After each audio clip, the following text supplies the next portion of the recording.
Right now, it's a pleasure for me to be with this guest that we will talk about how to align artists to artist projects for maximum impact in the industry. Because when we start to talk about like artist career in the way like DJ or music producer, we are kind of like lost in terms of publishing and recording. And it's a pleasure again for me, and hopefully for all of you, to enjoy this also masterclass of these two topics with the guest that I think there's no better way to kick off the panel that you present yourself and you tell us something a little bit about yourself. What do you do in the industry, your role? So yeah, feel free.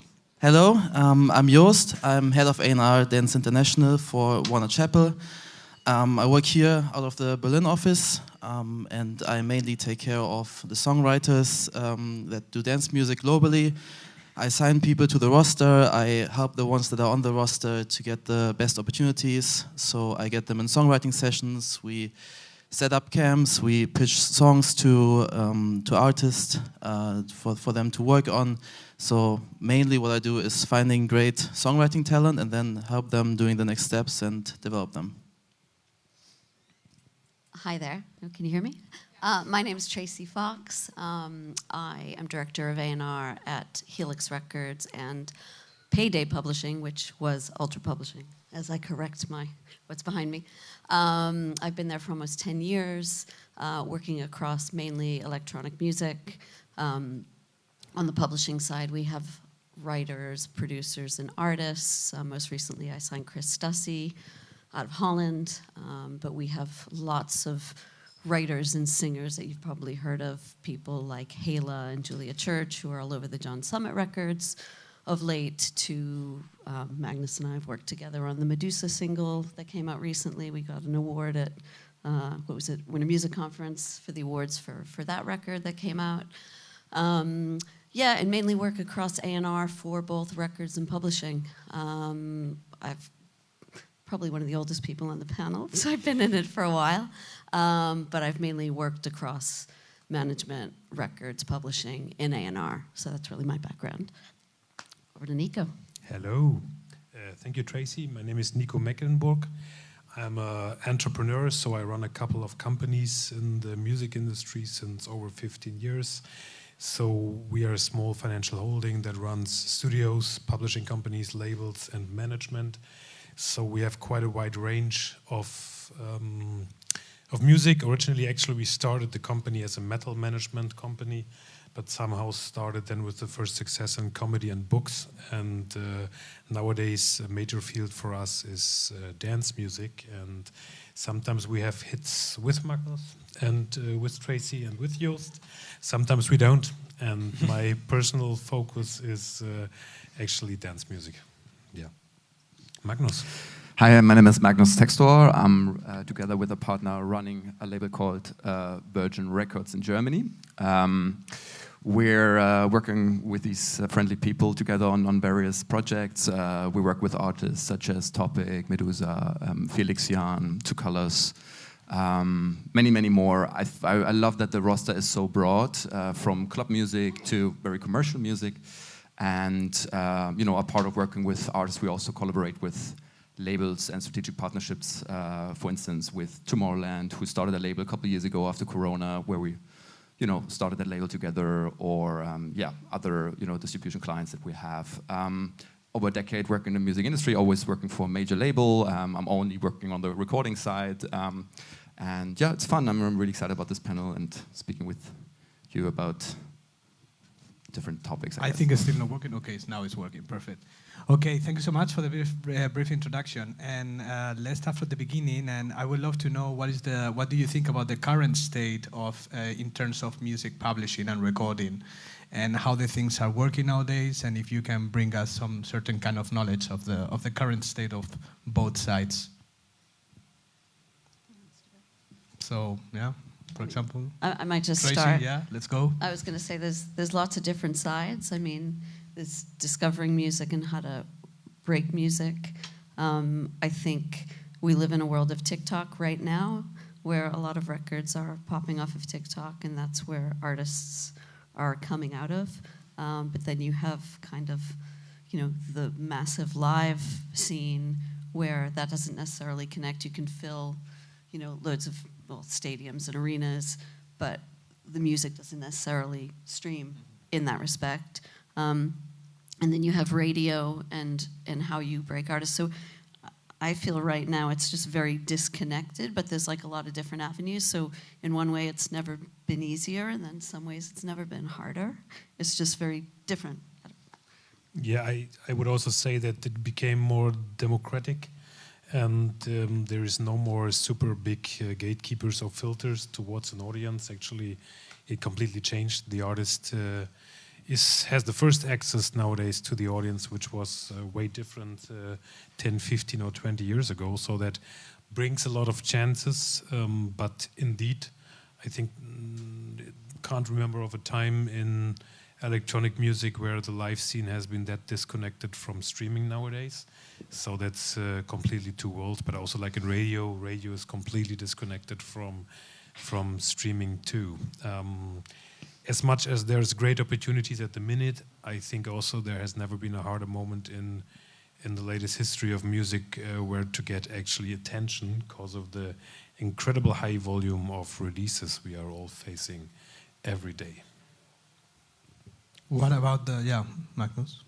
No, I just wanted to add to that. I think for us always was important to have different strategies, right? Not only like do one thing. So especially when we speak about audiences, and I think it's a lot also about how you keep that audience for a project, for an artist. So if this is just a single success story, or is this really turning into an artist project? And for us, I think we always looked at it from different angles, right? I think track business and working with singles is one very important part of the business. Another very important part is to grow new talent and help artists to really develop their projects. Another one is to work with established artists and help them having new hits. I think this is something where we collaborate a lot with our friends on the publishing side to find these records and putting them together. And for us, always a big part, big portion of also growing our business right now, especially the last couple of years, was also collaborating with the right independent cells, like for instance Crash Your Sound, or independent labels or managements that are in certain niches. Because I think one really great thing about the current music landscape, and something I'm very excited about, is back in the day in the warehouse phase, basically, where you have to sell CDs in a warehouse. You couldn't really monetize the niches so great, and I think especially for electronic music, that's such an advantage because there's so many subgenres, there's so many niches in the electronic music space that couldn't really be monetized in the past, and nowadays, if you have a very healthy niche, you can really monetize that. And for us, that was always a big part of our strategy, also to collaborate with artists that are in certain niches, they want to be champions for a genre, that couldn't really be monetized back in the day, that weren't really commercial genres. So I think that's really great. I think it's also more important than ever to do something truly special, because there's so much music made every day, released every day. So in order to really get the attention, you need to make something very special, or find a very special way to communicate to your audience, find a different way to build your fan base, because all this music, as Nico said, there's so much music released and there's just not the attention for all that music. So also from a writer perspective, I feel like it gets more and more important to be a truly special writer. Yeah, actually, when you need to face like newcomers and you need to get into the topics of rights, publishing and recording, I can imagine that is kind of like most artists' misconceptions, that you need to clarify really what it's all about, but because I think like really the people are really lost in those topics, no? And you are someone who can bring knowledge, but I can imagine that you feel like there is some common points that some artists repeat in the terms like, we don't know this information, or these kind of misconceptions. So what you would say is the most mistakes or unknowledge that they don't have? I think one big misconception is that, especially if you talk to DJs that are also performing artists, is that they think that the publishing signing has to be directly connected to the artist. You get signed as a songwriter to the publisher, so it doesn't really matter if you do it for yourself to release it as an artist, or if you do it for somebody else. So it's all about writing music, and I feel like some people mix it up with, okay, this is my artist project and I do a publishing for that. And also some people I talk to sometimes don't really understand how the different money flows from the publishing end and also the master end. So it's a bit of a more complex topic, but I feel like this is also sometimes the question. What about you, Tracey? What is what you think, found? I think the misconception, in electronic music, especially with DJs and DJ culture, is, making the time. Maybe like in the publishing world, I think publishing's come a long way. I think it used to just be about, really collecting your money and making sure your songs are registered. And yes, that is, publishing 101. But now it's come a long way. Like, creatives within publishing companies and labels, help you make your records.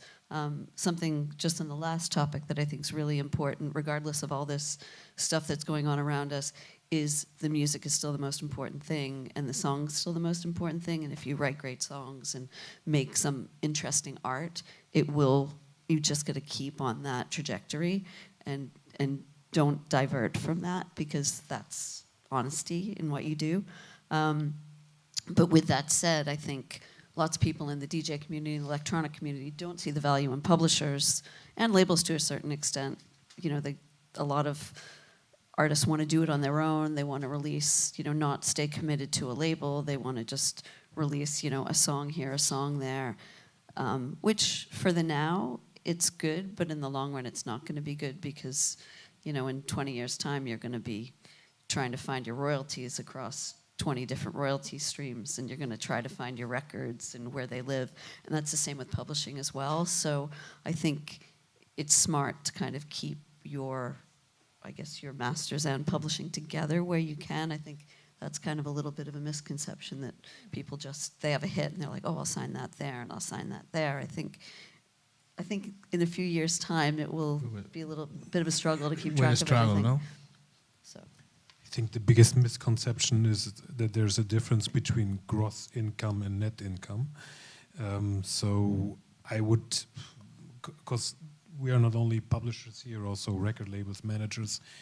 So my recommendation would rather be to artists, if you find the proper team and build your team with publishers, managers, bookers, etc. Of course, you have a team where you delegate certain kind of tasks, but still be in the driver's seat. Everything you kind of lead the team. Well, maybe not lead, but give an energy to the team in a positive pressure way.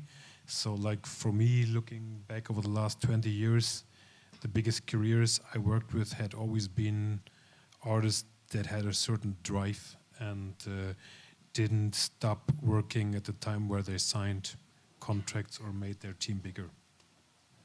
Yeah, that's a good point. Yeah, I think also following to what Tracey said, from my perspective, we get sent a lot of demos, right? And when there was a Medusa Piece of Your Heart, we got sent 20 records that sounded like Medusa Piece of Your Heart, and then there was a record we released called Breaking Me From Topic, and then we got 10 records that were sounding the same. And I think there's always a certain trend where records work that are kind of sounding similar, but a lot of these demos you get at a point where this trend is already dying, and I think we spoke briefly about Tracey spoke briefly about that it needs to be authentic what you do as an artist, and this is the stuff that sells in the end on short video format platforms, and this also of course counts for the music, right? So it sounds very romantic, but in the end of the day, it's really true, and I think it's a big misconception. To be successful, in order to be successful, you need to do what everyone else is doing. I think you maybe have to rethink it and maybe develop it a bit further. Of course, it's important to look at the market and what's happening, what's not. But if you want to be successful, but I think that's something I think we were seeing a lot. And another very big thing for me is when it comes to misconception, because Nico spoke also about there's more and more music getting released every day, and it's incredibly great that artists are empowered to make music, distribute music on their own. It's easier than ever, right? So basically, music production can be cost you nothing. In the end of the day, distributing the music can be costing you nothing, and Marketing could be just your social media and the energy you put in there and the time you invest. But at the same time, it shouldn't devalue production. It shouldn't devalue also the services that people that work on the marketing side or that work on the distribution side. It shouldn't devalue that work, because I think just because there is a way to self-distribute, to self-produce, it doesn't mean that production doesn't really has a value. And I think that's very important, especially when we think about how AI is gonna change all our businesses. That we think about that we think about human creation, that we think about how a human can make a difference in being part of an artist team in the end of the day. Yeah, actually, this is a good point, no? Because it's not about how we promote the music or the artists promote the music through publishing, recording, and rights. It's also how we consume, no? The people consume the music, and we start to consume much more, no listening, but watching, no? And this is when we can see actually all the problems with DSPs, like Spotify, like the relevant decrease, and like the short form, like TikTok or like Instagram, no? They are being huge, and they are being more effective on the way for the artists. What is your perspective about this kind of short platform between and versus the classic Spotify or these DSPs? Do you find like we are in an evolution, or do you think like right now we are like struggling because we don't know which way we should take, or how you handle this, for example, with your artist? I mean, that's probably more of a label-related question, because publishing is then more about writing the song. Probably also having in mind that that the main promotion platform will be short video content. I think it also changes a bit of the way people maybe write songs. Also the way they then start promoting them. It's obviously always part of the conversation. But I feel like oftentimes it's also important that then the released version also lives up to that short content video, because if it shows a part of the song and the entire song doesn't match, it won't connect afterwards. So important to always get the traffic from the short video over to the released version on Spotify, and then also obviously doing the entire marketing campaign around that. How is for you, Tracey? Yeah, I mean, I think we're dealing with the now.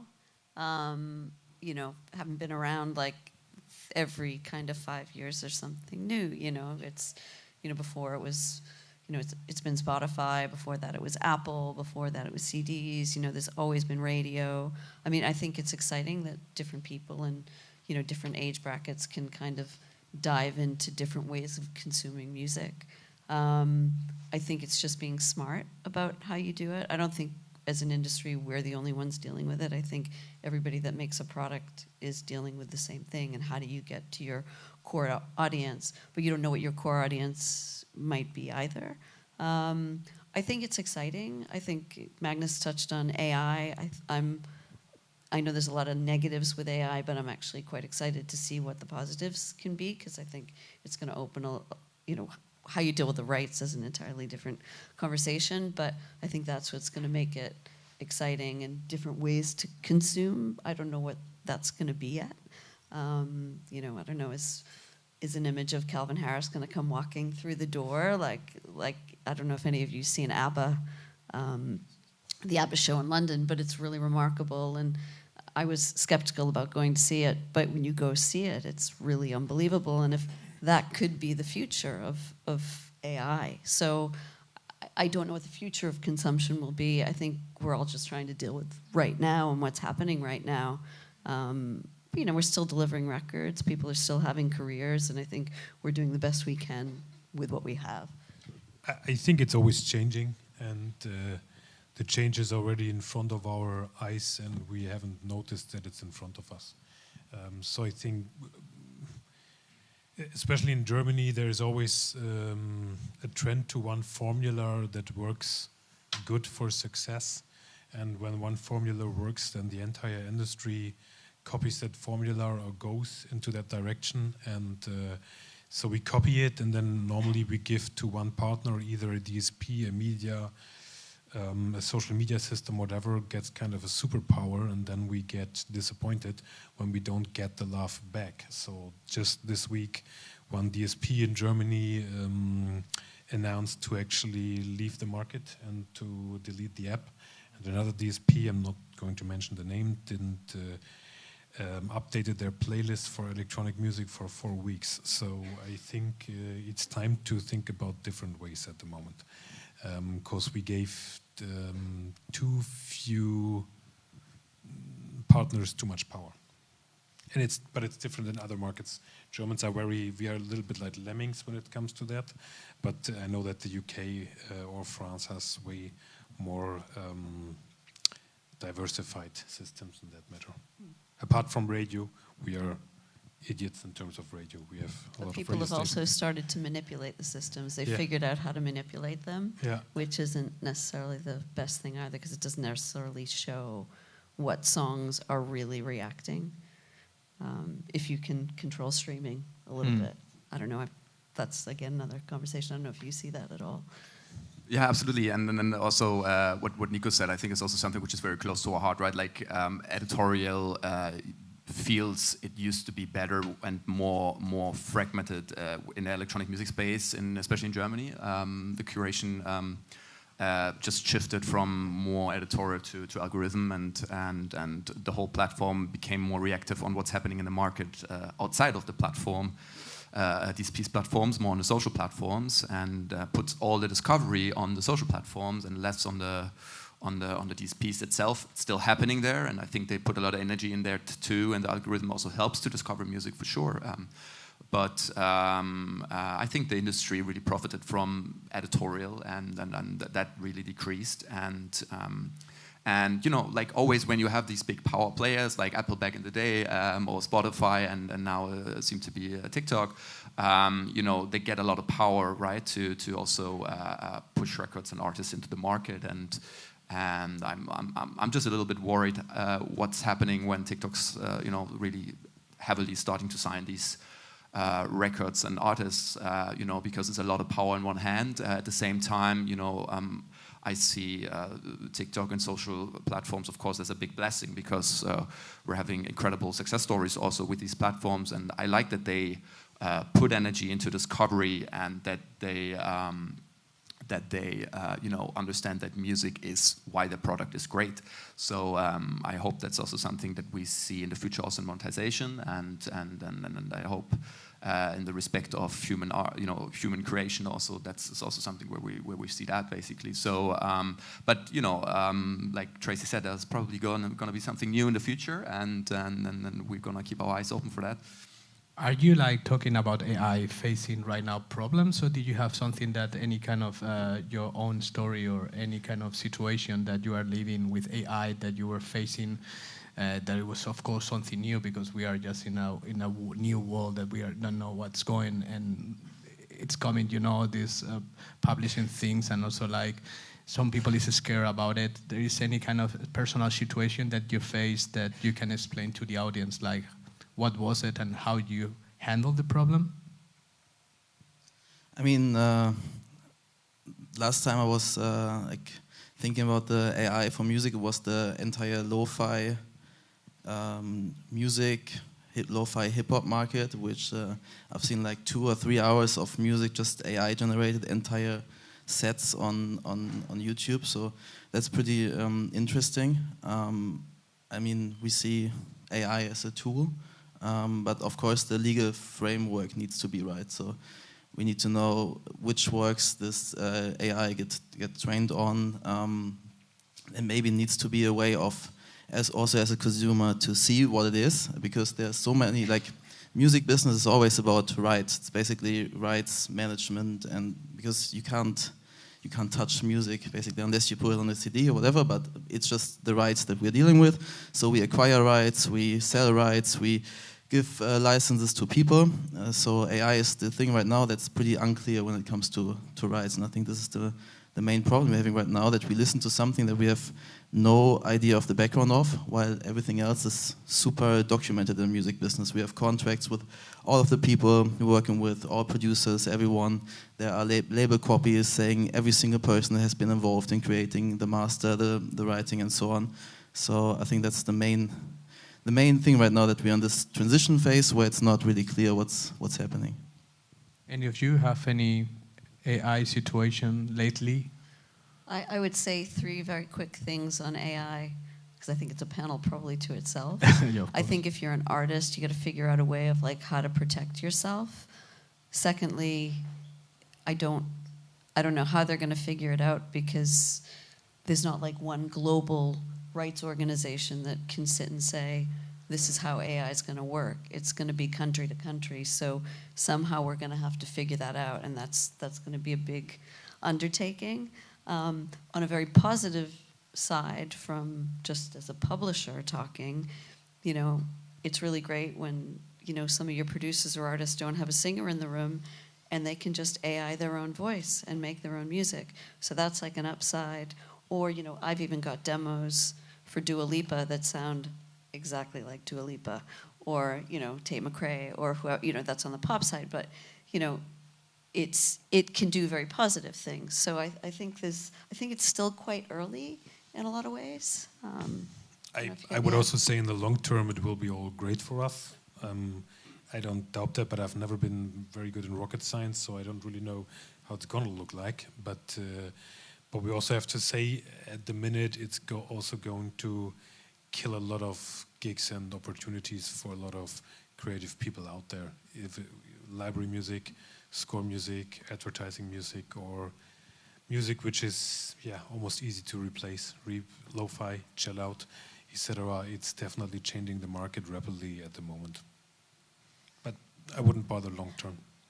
Yeah, I think we are actually, like, so many people are scared about what's going on, no? But I think we don't know nothing yet. No, we just need to by doing mistakes, and really we will learn from that.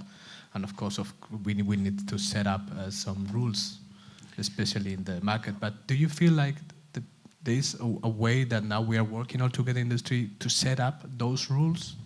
I think there's great initiatives, actually. There's this initiative called Fairly Trained. We are also, as a company with Universal, we're also trying to, you know, make tryouts with, you know, ethical or fairly trained, you know, models. So I think it's important to make cases also to create that model, because, like you said, it's not really there yet. So to really, you know, find a model that hopefully is fair for, you know, everyone involved, all writers, everyone on the master side, right? So there's a couple tryouts, there's a few initiatives. Universal's doing a bigger one with YouTube together right now also. So I think that's important to push forward, and not only, you know, demorizing basically the AI. Basically, I think what Tracey said is very important. You know, I mean, I think it has a lot of upsides also in the creation process, right? And I think this is something which will always be important, I think, to not stop that, and for songwriters and artists to have the freedom to play around with it. I mean, AI is nothing new in the creation process. I think it has been there for quite some time. It really come to another level in the last couple of 2 years or so, but I think that's something that will also eventually create new opportunities for people that maybe don't play instruments, or don't, you know, can't sing, or don't want to sing, and then, you know, basically wants to express themselves in music, and they can do it now. They couldn't do it before, so I think that's actually a big advantage of. But also there's a lot of super scared people out there. Yeah. I talked to a lot of writers that said, I'm never going to re-sign a publishing deal or whatever. Suddenly they all want to re-sign based on, I badly want to have that paycheck because I'm scared that I'm never going to earn money again. So that's the other side. And also I think the current percentage on Spotify, I think it's 5% of the overall streams at the minute on Spotify, which is already simply AI-driven music. So it's 5% for a decrease of all of our income already. And it's just starting. So, yeah. We will need to see, and of course work in a more ethic and moral way, no, especially for the good for everybody. Talking about diversified incomes, we have ways like direct licensing or NFTs or Bandcamp.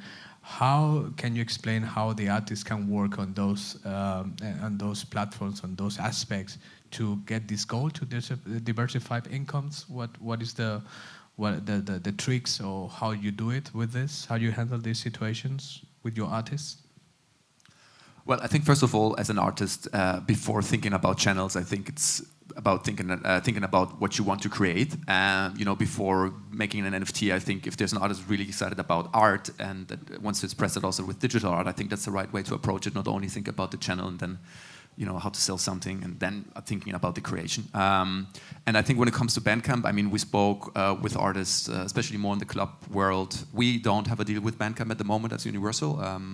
I hope that's changing at some point, but it's a great way for artists to monetize superfans. And we spoke to artists that had, I don't know, not 100,000 monthly listeners and had, you know, very great revenues on Bandcamp because they have their audience there. So I think it's an amazing tool, especially in the more, we call it future trends world. There's a couple of artists that we spoke to, like Marlon Hofstadt, for instance, before he had his first hit. He was doing, you know, having a great audience there and having a good revenue stream there already. So I think it's important for new artists to you know, to understand these ways of, you know, marketing and you know, selling their music basically. But yeah, I think ultimately it starts with the music and the creation process, and then you think about channels where your audience sits and how to monetize it. Jost, or? I was going to say, I don't know that it's a monetizing thing, but it kind of touches on what you're talking about with content. And I know it's not part of the day job of being an artist or DJ, but creating content is important, and that you're in that business as well. So if you don't like creating content, yeah, it's a big part of it. So either you get somebody to do it for you, but it's handy if you can do it, because it's just the now, and people want to be in touch. They want a connection with artists. So, you know, going onto Instagram or whatever else you use, you know, people feel that connection. They feel like they can message an artist or a writer or a producer, and that is better than any kind of monetization, because it's marketing in your own way. And do you think, by the way, there is a way to succeed into the artist career without social media? Say that again? If there is a way that can be someone's success, or like to have success, sorry, in the artist career without social media, or you feel right now is the only way to work with? Or you will, for example, you will take any artist that will tell you, I am a really good musician, but I don't work social media. So, yeah, I guess as an artist, it might be tough without any social media. Maybe if you have other channels reacting to your music and you get these outlets, but that's also social media in the end. But I think artist can also mean songwriter, writer, producer for others.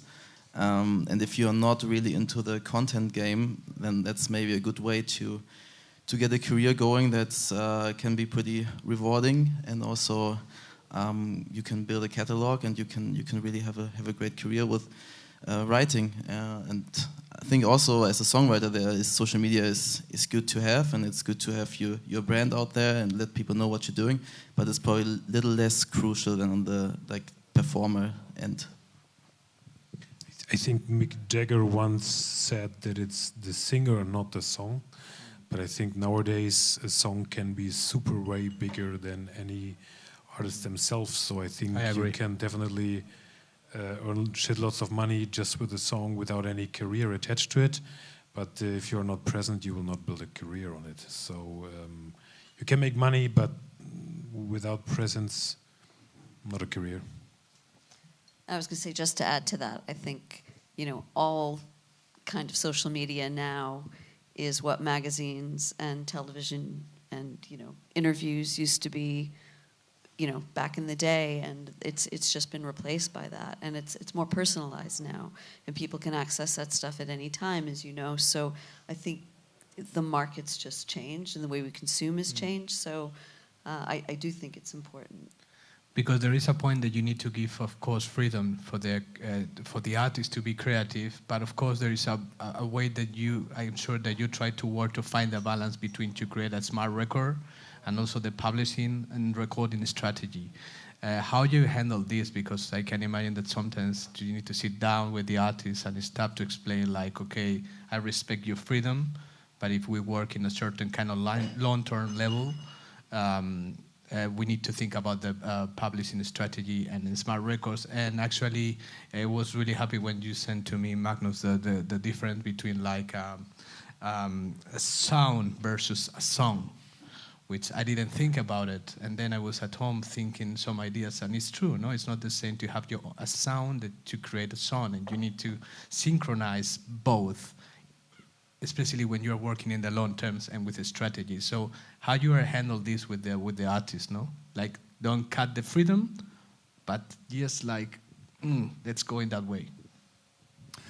I think the great thing is nowadays you can also try out a lot as an artist, and usually when you have these conversations with artists and you think about strategy and what you should do in the future, you look back and see what worked and what didn't work and what's resonating with the audience and what's not. And I think typically artists that are now in a development phase, they are very, they listen to their followers, they understand their audience way better than any marketing person around them, and they hear that feedback, and sometimes they just like need the outside perspective to reflect on what's maybe, you know, the next thing you want to try out.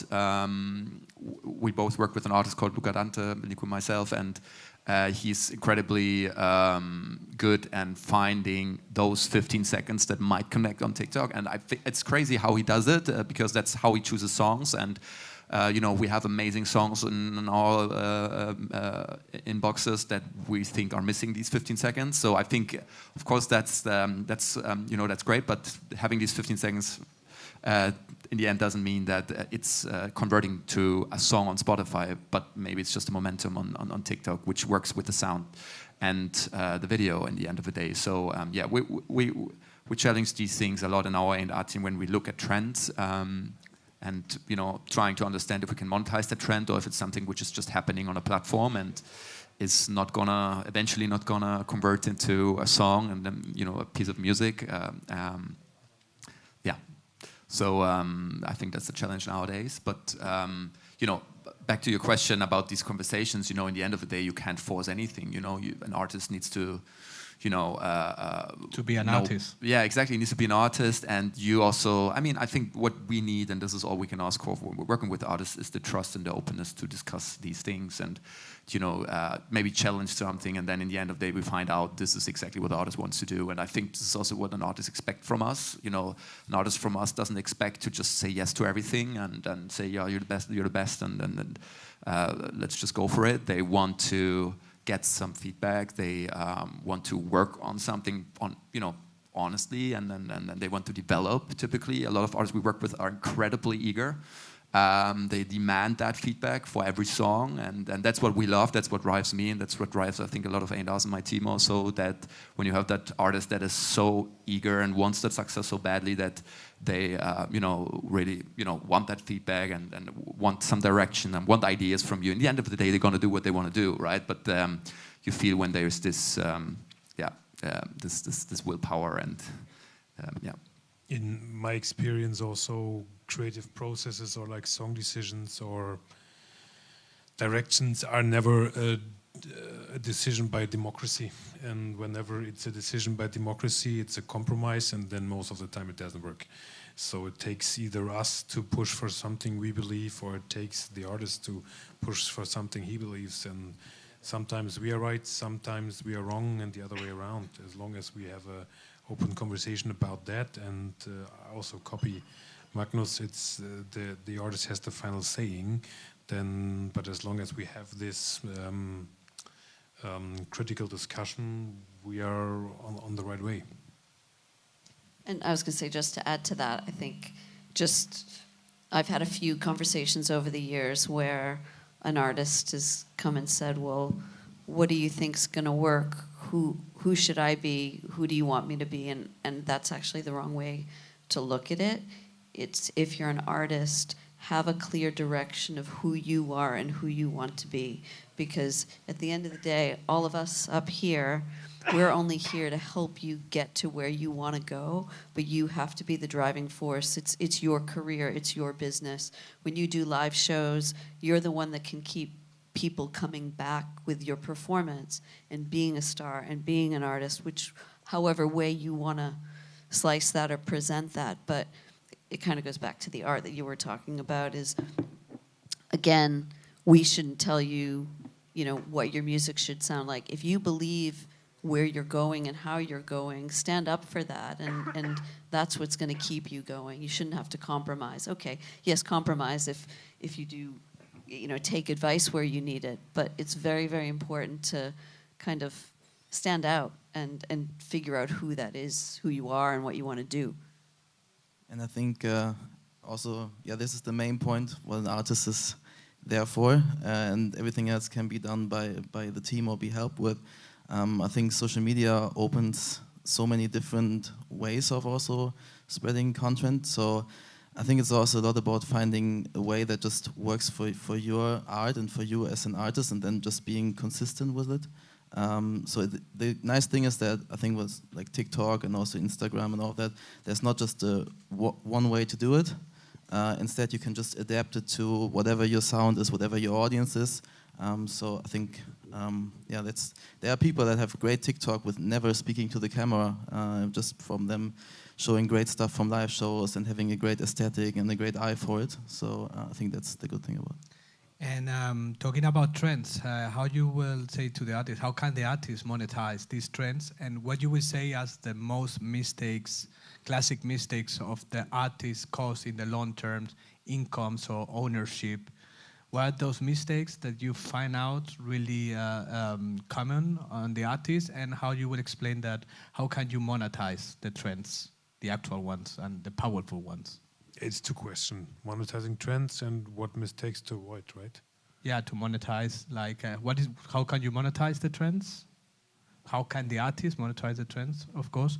And then which kind of mistakes do you find that the artists have in the long term that they cost to them ownership or they lost incomes? Yeah, I think because they don't know. It does have two sides to it. One is, do you have to jump on trends, basically? Is because a bit on the point that Tracey just had, it's having your clear vision of an artist and then developing this into something. And then there's the other part of just making the right deals at the right time.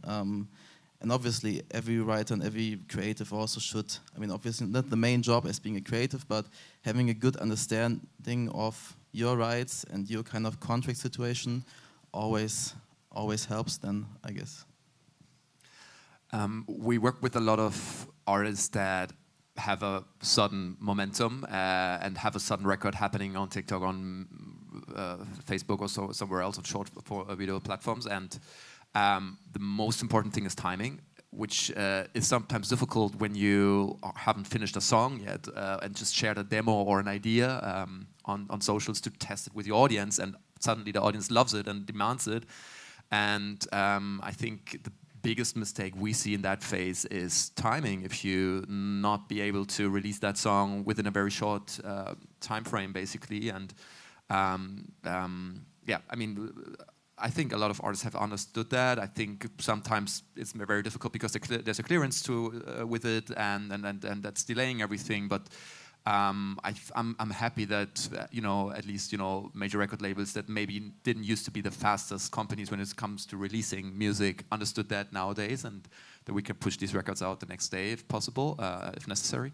I think that's one very important thing. And of course, monetizing trends. I think another thing is a lot of rights being infringed by content on social platforms, and a lot of records were just ending up on Spotify without clearance. I think that sometimes is not a problem when there's a clearance that can be found afterwards, and sometimes it's a big problem because other rights holders feel challenged and not happy about their copyright being interpolated, not being asked for it, and for that reason doesn't want to approve it. There's one song that we extremely love that a lot of DJs are playing it in the organic house world that where the writer said we're never going to approve it because it's on the internet and we haven't approved it yet. So I think that's looking back was a bit mistake to not ask for permission beforehand. And sometimes it's the other way around, right? That's the best arguments you can gather when you have this trend already going and the rights holders loves it and approves it therefore. So there's also no right or wrong, but I think these two things, I think when it comes to monetizing trends are the big mistakes. The clearance situation and the timing for us. Great answer. And I was just going to say on trends, I mean, it's never been more exciting because, you know, I think you'd hit something earlier, Magnus, about just the type of music that's popular now. So, you know, you can have everything from like hard techno, melodic house, you know, what they're doing, you know, with anima or drum and bass or Afro house or Afro beat, or like there's so much music now and so many different channels, and everybody's across all of them, which is great. So, you know, it used to just be pop, pop and R&B, and then maybe a bit of indie. Now it's much bigger, and especially in the electronic world, there's so many different avenues that you can go down, and that will lead to monetization because, you know, you can go to festivals that are, you know, you can go to an anima show, you know, that's over 2 nights or 12 nights at the Sphere, and you can totally ingratiate into a culture.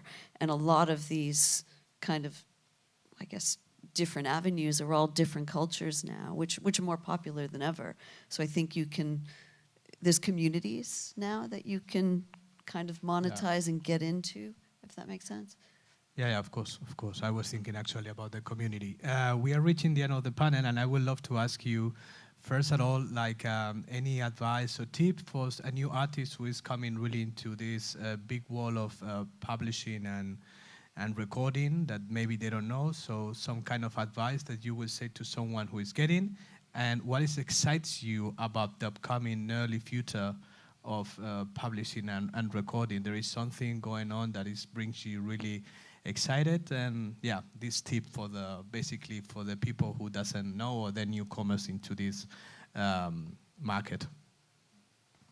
Get a lawyer. That's a good one. I would say stand out. Don't try to fit in. Just try to stand out, because that's what's going to make you an artist, a bigger artist. I also wanted to add to Magnus. I think right now it's either be the trendsetter or don't believe the hype, because we just had a big phase of super fast trending music on social media in the last years, and it all ended in mental bidding wars, but not in too many careers at the end of the day. And I'm happy we kind of left this behind us. I think as a songwriter, from that getting into that, I think songwriting is a bit like a muscle. So I think new songwriters should really be open to a lot of things. Just do a lot of sessions, getting better and better in it, and taking it from there. So I think it's always super important to just put in all of the hours in the beginning. You, Magnus?